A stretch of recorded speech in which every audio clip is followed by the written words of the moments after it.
As I sat in the library, my breast pump in hand, I never expected Karen to rip it off of me and say only a cow does breastfeeding. Little did I know that her disdain for my choice would escalate into a shocking act of destruction. With my dreams shattered and my sense of justice shattered, here's how it all went down. I've always been a bit of an oddball, a loner by nature, but not by choice. Growing up in a small town, I dreamed of big city lights and fast-paced life. My parents, though loving, were deeply traditional, which often put me at odds with their views. I moved out as soon as I turned 18, chasing my dreams in the city. Life in the city wasn't easy. I juggled multiple jobs while attending night school. I wanted to break into journalism, to be the voice of those unheard.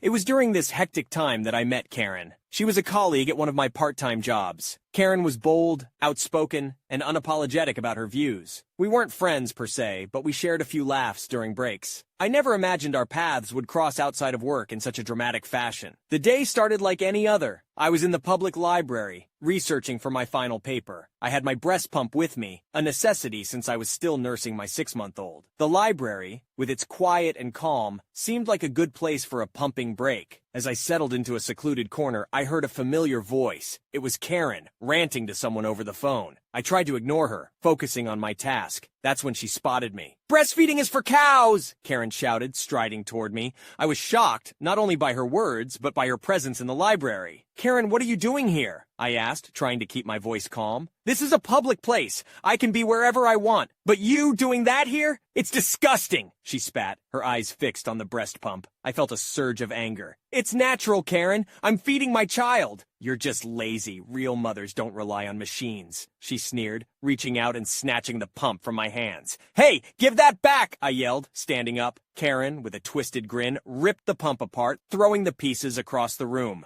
"Only cows do that," she said, storming out of the library. I was left there, stunned and humiliated. My vital piece of equipment was destroyed, and I felt a deep sense of violation. The next few days were a blur. I filed a complaint against Karen, but my words seemed to fall on deaf ears. The management didn't take my concerns seriously, dismissing it as a personal issue. I couldn't afford a new breast pump, and hand expressing was painful and inefficient. My milk supply began to dwindle, and my baby became fussy and irritable. The stress of the situation was overwhelming. Determined to not let Karen get away with it, I started documenting everything. I gathered witnesses from the library, but most were hesitant to get involved. Frustrated and desperate, I decided to confront Karen directly. I waited for Karen after work, my heart pounding with a mix of fear and anger. "Karen, we need to talk," I said as she approached her car. "There's nothing to talk about. You got what you deserved," she sneered. "You destroyed my property, Karen. You humiliated me. I want you to pay for a new pump," I demanded, trying to keep my voice steady. Karen laughed. "You think I care about your problems? You're nothing. Just a pathetic excuse for a mother." The words stung, but I stood my ground. "I'll take this to the police if I have to." "Go ahead. No one will believe you," Karen taunted, getting into her car and driving away. True to her word, Karen made sure my complaint went nowhere. The police dismissed it as a petty quarrel, and at work, I became the subject of whispers and judgmental looks. I was left to struggle on my own. My dreams of a career in journalism seemed more distant than ever. I had to drop out of night school to take up more shifts, barely making ends meet. Karen, on the other hand, seemed untouchable. Her audacity and lack of remorse made it clear that she lived in a world where consequences didn't apply to her. Life has a way of throwing curveballs. The incident with Karen didn't break me, but it changed me. I became more guarded, more cynical. The world wasn't the place of justice and fairness I had once believed in. As for Karen, I heard she eventually left the job, moving on to who knows where. I sometimes wonder if she ever faced the consequences of her actions, but deep down I know the answer. The city that once held my dreams now seemed to mock me with its indifference. I'm still here, surviving, but the brightness has dimmed. My story isn't one of triumph or redemption. It's a testament to the harsh realities of life, where sometimes the unjust go unpunished, and the innocent are left to pick up the pieces. Karen is absolutely out of control. It's unbelievable how some people can be so heartless and get away with it. Sending love and support to the author, you're incredibly strong for enduring all of that. I questioned my sanity as I struggled to maintain control over my neurodivergent mind. The tension escalated when his mother decided to visit, insisting on staying with us. Little did I know, this would set off a chain of events that would test the limits of our relationships. Here's how it all went down. I am neurodivergent and have bipolar, which makes me prone to psychosis. I was diagnosed many years ago, long before I met my husband. He has been aware of my condition since we met, and he understands that there are certain quirks and eccentricities that come with my neurodivergence. Despite my challenges, I am highly functional, although these challenges may not be visible to everyone. However, both my partner and his family, as well as my own friends and family, are all aware of my situation. Specifically, I have a policy of not allowing overnight house guests, and I also have a curfew of midnight for guests unless it has been pre-approved by me. This is because the sounds, noises, and interruptions caused by other people can be overwhelming for me. I have a limit to how much I can handle and mask before I become completely drained. This can lead to losing my temper, being overcome with emotions, or even experiencing sleeplessness and psychosis due to overstimulation. I hope that my husband's mother never has to witness me in such a state. Losing my temper and filter is not something I want to do around friends or family. I also need 4 hours to calm my brain down after a lot of socialization before I can go to sleep, hence my midnight cutoff. I don't feel this drained, stressed way around my partner, or he wouldn't be my husband, but everyone except him and my best friend of a decade, yes. My husband moved from his city, which his mother lives in, his father has passed long ago, to my city to be with me when we got married. Before he did that, I talked to him about how I can't have overnight house guests. In 2 years of dating, neither of us has had an overnight house guest except each other. He said he understood, and it was no problem. But now, his mother wants to come to visit for a week at Christmas, and she wants to stay with us, in the guest room, my partner's office that has a bed in it also. He sleeps in there when I'm having trouble sleeping. This will require my partner to work in the kitchen, right beside my office corner, not really a room, causing a ton of noise and disruption, and we'll have another person around all the time draining my energy. Currently, our offices are separated. My partner said he agreed with the overnight house guest thing when he assumed I meant our friends. He says he never understood it to mean his mother. I've offered to pay for half a hotel when his mother comes to stay, but he says that isn't the point, and she doesn't want to come if she can't stay with us. We live in the city, and the hotel is literally 1 block from us. This is not an exaggeration. I've stayed at it before for a week when I was waiting for our apartment to become ready, and it's very classy. Am I a jerk for insisting his mother stays at a hotel when she visits so I can stay sane? I spoke to my husband John last night about the situation regarding his mother staying in a hotel. I explained that I would pay for and go to a hotel myself or pay for half of his mother's hotel when she came. John was absolutely shocked. First, he was concerned about me not being able to manage the household for the week and taking over my responsibilities,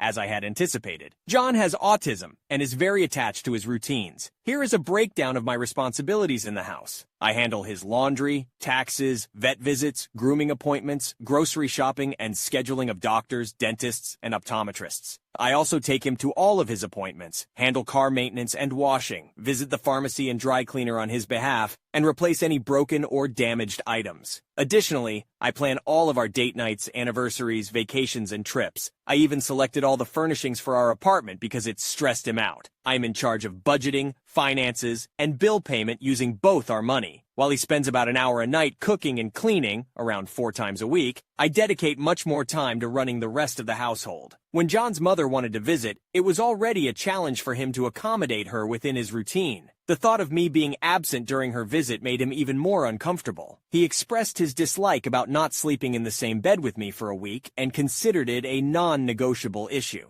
Eventually, he agreed to call his mother, although we were both anxious because he had built up her expectations. Respecting parents is highly valued in their culture, and John was afraid of offending his mother. During the call, we explained the situation, emphasizing that it is difficult for me to fall asleep unless I am with him or my best friend. That is why we had the rule of no house guests. We assured his mother that there was a lovely 4-star hotel less than a block away, and we would be more than happy to cover the expenses. However, his mother's reaction was unexpected. She started yelling and speaking loudly, but not at me. From what I recall, she said, "John, you had a fight with her about me staying there when you're happy to pay for me to stay in a 4-star hotel. John, I know you had a fight because you never both call me unless it's a holiday. You're telling me you didn't immediately give me the chance to stay in a 4-star hotel. John, When was the last time I stayed in a 4-star hotel? Let me tell you, the answer is never. His mother was extremely enthusiastic about staying in the 4-star hotel and kept making joking comments about how she might not even see us during the vacation because she would be enjoying the spa and fancy restaurant at the hotel. John was delighted with the outcome because both I and his mother were happy. It didn't matter to him that she wasn't staying with us. What mattered was that she wasn't offended by the idea of staying in a hotel.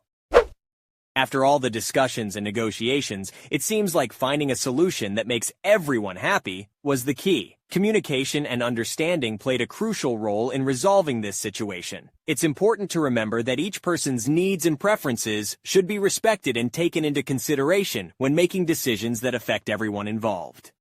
I never thought keeping a secret from my boyfriend could lead to such chaos. Little did he know I owned the building we lived in. When the truth finally unraveled, it ignited a storm of accusations and shattered trust. Here's how it all went down. When I was 18, my dad gifted me a house with 2 stories. I am extremely thankful. We're not upper class, but my dad bought this house for a cheap price a long time ago. It was his grandmother's cousin's house. I know that this was an extreme privilege, and I am forever grateful for this. The layout of this building resembles an apartment, but it is actually a house. Each story has its own separate entry, kitchen, and bathroom. I live upstairs while renting out the downstairs. My boyfriend, who is 25 years old, moved in with me about 3 months ago, and we have been together for 6 months. I haven't asked him to contribute financially for utilities or rent. The only thing he contributes to is groceries, which we split 50-50. I haven't mentioned to him that I own the building, as it's not something I disclose to many people. If someone asks, I tell them the truth. But if they assume I'm a renter, I let them believe that. We haven't discussed the topic of being a landlord, the downstairs renter, or the building's owner. Last Tuesday, the renter came up to inform me that her freezer had stopped working.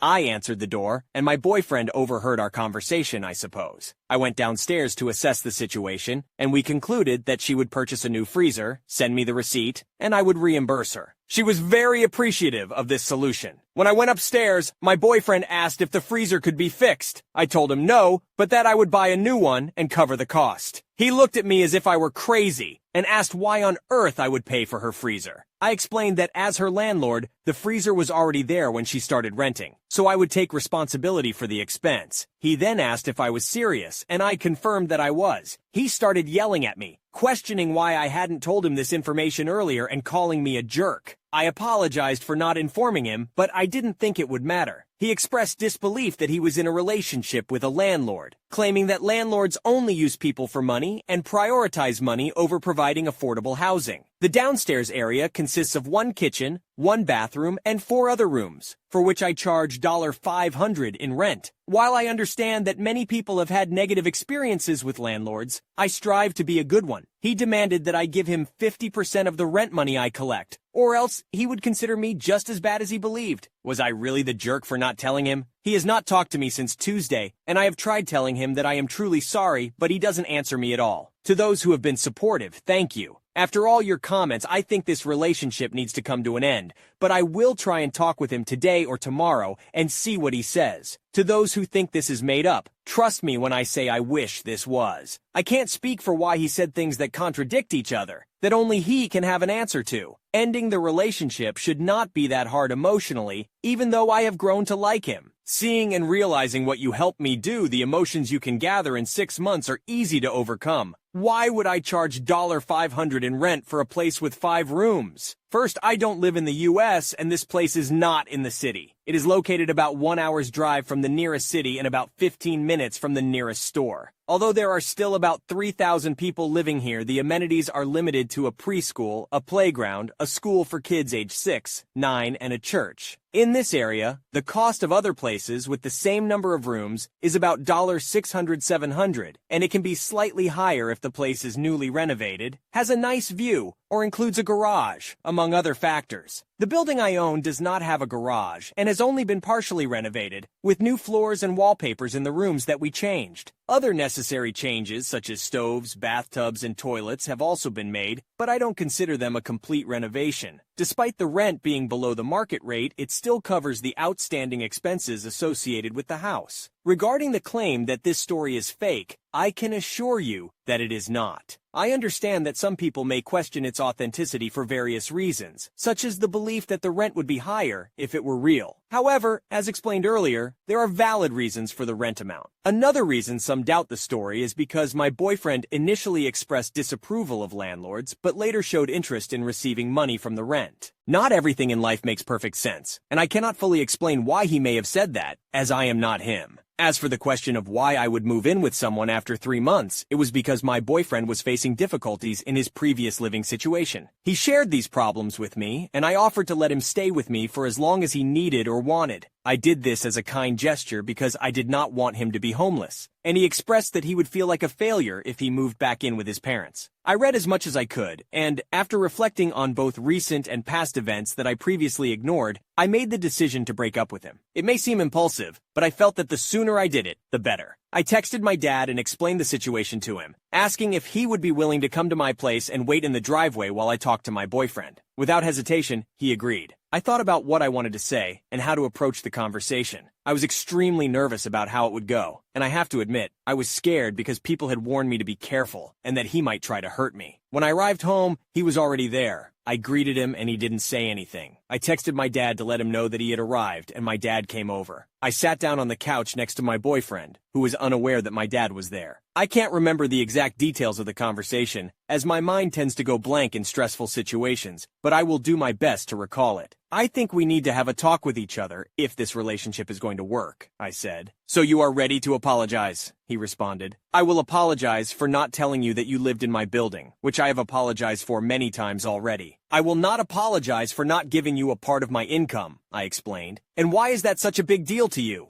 If you don't rent out for the purpose of taking people's money, you should have no problem giving any of that money away, he argued. I really try to understand how you think. You think I am in it for the money and think I am a bad person for renting out the downstairs complex, but yet you want money from it. Don't you understand that it seems like you are just in it for the money? I rent out the downstairs for $500. If you really believe all landlords are money grabbers and not good people, would you like me to donate half of it to charities specifically for housing? I questioned. This is where the calm, collected conversation ended. My memory of the events is still scattered, but the main points are that he accused me of being crazy for thinking he wanted the money for selfish reasons. He insisted that I should just trust what he says. He expressed regret for ever meeting me and threatened to tarnish my reputation with our friends. He declared that our relationship was over, threw my keys at me, and attempted to punch a hole in the wall, unsuccessfully. At that point, I texted my dad for help, and he came to see what was happening. My boyfriend laughed and told both of us that he never wants to see us again before leaving. I know this account is rushed and may lack details, but everything happened so quickly and was incredibly stressful. I have tried to include all the important information, and if I am able to process my emotions and calm down in a few days, I will try to provide more information and answer any questions you may have. Please note that the conversation I recounted may appear cold and emotionless, but in reality, it was filled with emotions and other words. I have done my best to convey the events accurately. I am safe now as he cannot enter the premises since he threw his key at me. He is now my ex-boyfriend, and I will contact him later to arrange for the retrieval of his belongings. I do not know where he is staying, and I do not really care.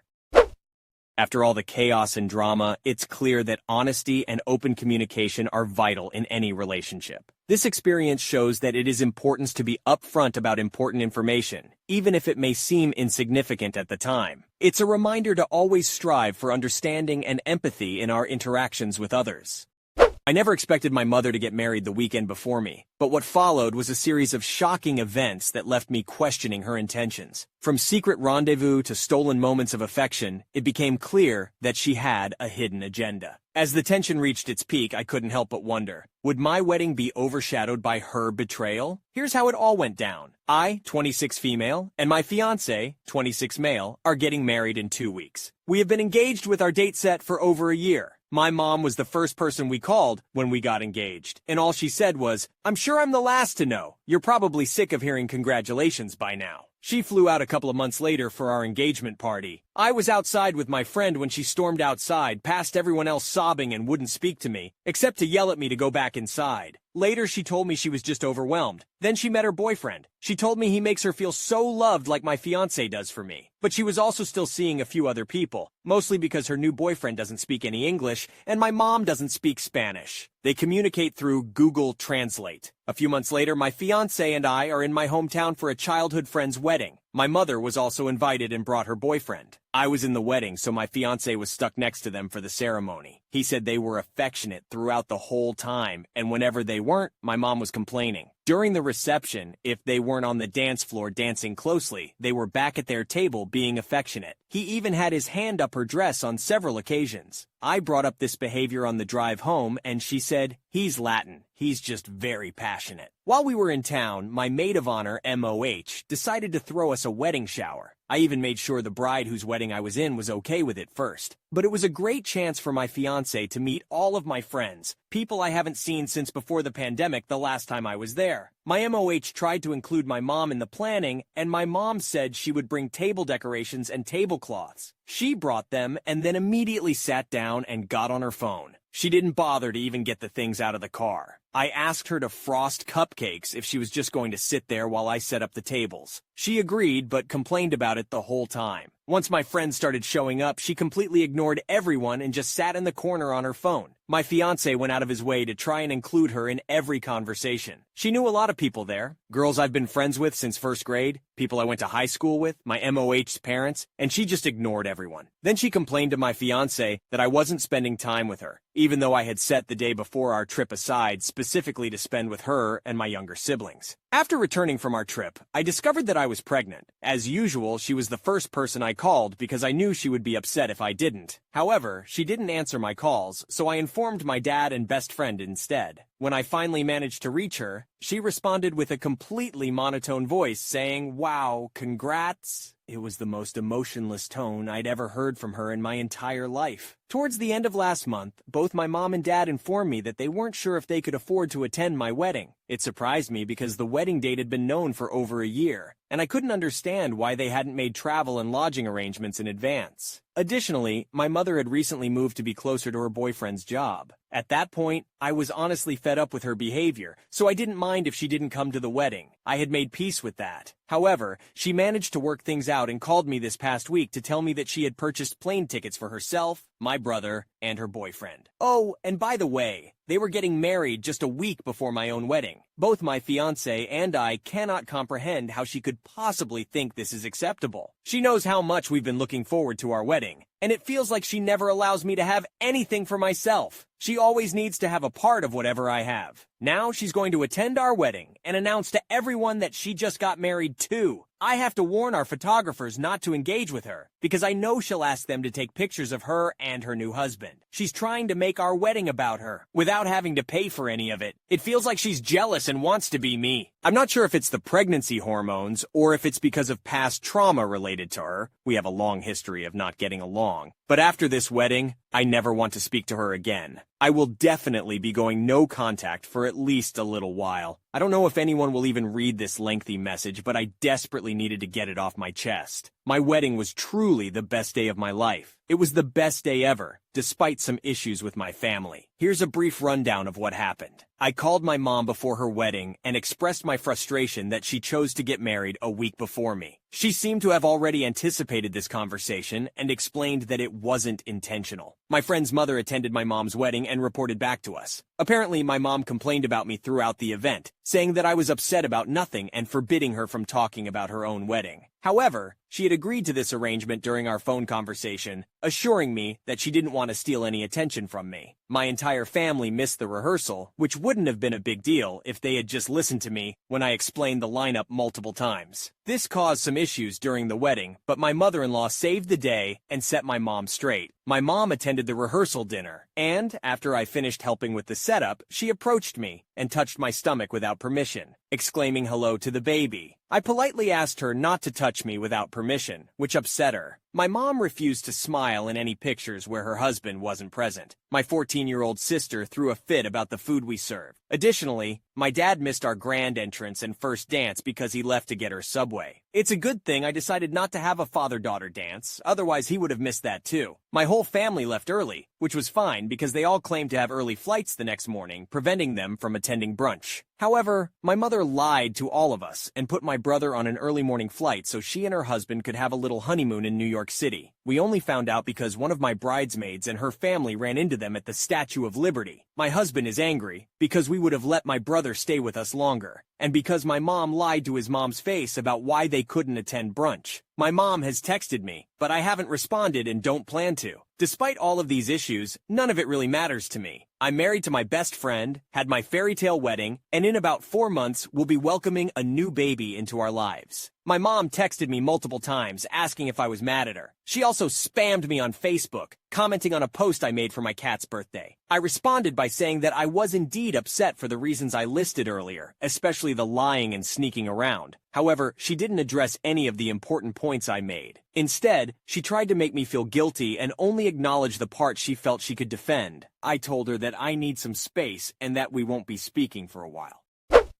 It's clear that the relationship between the OP and their mother is incredibly complex and filled with tension. The OP's wedding was meant to be a joyous occasion, but their mother's actions seem to overshadow the celebration. It's understandable that the author feels hurt and betrayed, and their decision to go no contact for a while is a valid way to protect their emotional well-being. It's a reminder that even in the midst of happy moments, family dynamics can sometimes be challenging and require careful navigation. My heart raced as I watched him abandon me on our date, choosing his best friend over me. Little did I know that this betrayal was only the beginning of a twisted web of secrets and obsessions. This is the story of how my perfect relationship unraveled, revealing a chilling truth that would change everything. Here's how it all went down. My boyfriend Andrew and I have been dating for 2 years. One of the main issues I have with him is his excessive attachment to his best friend Eddie. To be honest, their friendship seems more like Eddie being completely dependent on Andrew, similar to a needy child. This becomes problematic because Eddie and I don't get along. Since the day we met, he has been hostile towards me for no apparent reason. I am not the type of person who tolerates mistreatment, so naturally I respond with equal hostility. I'm also convinced that Eddie is in love with Andrew. Despite being unable to maintain a long-term relationship, anyone he dates bears a striking resemblance to Andrew. Additionally, he constantly touches Andrew and even displaces me from my seat so he can sit next to him. I find this behavior disrespectful, as it is inappropriate to openly express feelings for someone who's already in a committed relationship. However, Andrew seems to be willingly oblivious to this. Anyways, after several challenging weeks of work, I finally got a break and just wanted to relax at home. But Andrew insisted on taking me out to celebrate, specifically to the beach, despite knowing that I dislike it. So I was already a bit angry, but things got worse when he told me he had to keep his phone on because Eddie was meeting up with someone he met online, and Andrew was worried the person might be dangerous. I was shocked. Eddie is an adult and should be able to take care of himself. But I tried to be reasonable. That was a big mistake because, sure enough, after 2 hours, guess who calls? Eddie, asking Andrew to come and get him because he's scared for his safety. I was furious. How is it that a grown adult can't find their way home and has to rely on my boyfriend, who is 30 minutes away? Eddie could have called an Uber or asked the bar staff for help, but instead, he chose to ruin our date. I yelled at my boyfriend, but he didn't care, and immediately dropped everything to go to Eddie, leaving me stranded at a beach I didn't even want to be at. He practically sprinted to the car and left without a second thought. While I continued to rage at him, he didn't want to stress Eddie out even more because he knows we don't get along. I've decided to block him, and he can make a big gesture to win me back, or I'm done. Still, I'm not sure what to do. Even if he does take me back, how can I trust that he won't do this again? At the same time, aside from his strange friendship with Eddie, he's basically the perfect boyfriend. A few people accused me of being a narcissist and needing therapy, while others said the opposite, suggesting that Andrew was the one who needed therapy. Many people provided thoughtful and insightful advice, although their opinions differed. In the end, I decided to follow my instincts. I apologize for my toxic behavior towards the end. I became defensive when everyone reached the same conclusion, and initially I didn't want to accept it. However, that's no excuse. I want to thank those who took the time to advise me. I appreciate it. Although I blocked Andrew, we have some mutual friends who informed me that he desperately wanted to contact me, but would respect my decision if I said no. I chose to hear him out. I thought to myself, he has made mistakes, but if he establishes boundaries with Eddie and reaffirms his commitment to our relationship, we can work through it. Otherwise, it's over. I believed it would be immature to cut him off without having a mature discussion about our relationship. When we met, I noticed he appeared nervous, which immediately irritated me as something being wrong. I began by expressing my unhappiness with his constant prioritization of Eddie over me and his apparent lack of concern for my feelings. I also apologized for not being the best communicator, as I tended to respond with anger. He swore that he didn't know I disliked the beach, and if he had known, he wouldn't have suggested going there. I told him that we could still salvage our relationship if we both put in the effort, and he had a conversation with Eddie about appropriate boundaries in their friendship. However, that conversation never happened. He apologized for leading me on for 2 years, but explained that he couldn't, in good conscience, continue the relationship when Eddie still needed him. Despite the signs pointing in that direction, I wanted to confirm if he was in love with Eddie. The answer is complicated. To provide context, Andrew is an extremely helpful person, always willing to go above and beyond to assist others. This is especially apparent with Eddie. I had a suspicion that Eddie had some mental health issues, but I didn't realize the extent until Andrew shared that Eddie is severely depressed and has attempted self-harm in the past. Andrew was the one who intervened before it escalated, and he has felt an obsessive need to protect and care for Eddie ever since. In Andrew's words, Eddie's very fragile and needs him. He insists that nothing romantic has ever happened between them, including kissing or anything more, and I believe him. However, he considers Eddie to be the most important person in his life, both now and in the future. When we started our relationship, he believed he could have 2 most important people, but he recently realized that is not the case after 2 years. I asked him what would happen when he wants to start his own family, and he said he won't marry anyone or have kids because it wouldn't be fair to anyone involved, despite expressing his desire for a family in the past. It seems like that was a lie, or maybe he only wants a family with Eddie. I don't know. So yeah, Andrew is so obsessed with and dependent on Eddie that he is sacrificing the opportunity to have a family because of it. As for whether he's in love with Eddie, he claims to be straight but admits that he feels something different when he is around Eddie. However, as I write this, I realize it could be because they have a codependent relationship. I'm not completely convinced that he is romantically in love with Eddie, but rather he loves Eddie so much that he is willing to do anything for him. Then again, I could be wrong. To me, this situation is extremely unhealthy, but it's no longer my problem. He apologized and expressed regret for what he did to me. He seemed genuinely torn up about it, but it doesn't change the fact that 2 years of my life have been wasted. As a 32-year-old woman who dreams of having a large family, I currently don't have a partner, and it will take time for me to find one. While I'm still relatively young, time is ticking. He promised to set me up with someone as if that will make up for everything. I doubt he will follow through since it seems like he only cares about Eddie, or at least that's how it appears. You probably think I sound bitter and angry right now, and you're right, because I am bitter and angry. I can't muster a positive outlook at the moment. I know I should move on and let go of my anger towards him, but it has only been 2 days, so I won't be able to do that anytime soon. It's clear that relationships can be incredibly complex and sometimes reveal unexpected aspects of ourselves and our partners. It serves as a reminder to trust our instincts, communicate openly, and set healthy boundaries to ensure our own well-being and happiness. If you enjoyed today's stories, check out the other videos on your screen now. Submit your own stories at you'rethejerk.com. Subscribe now, or you're definitely the jerk.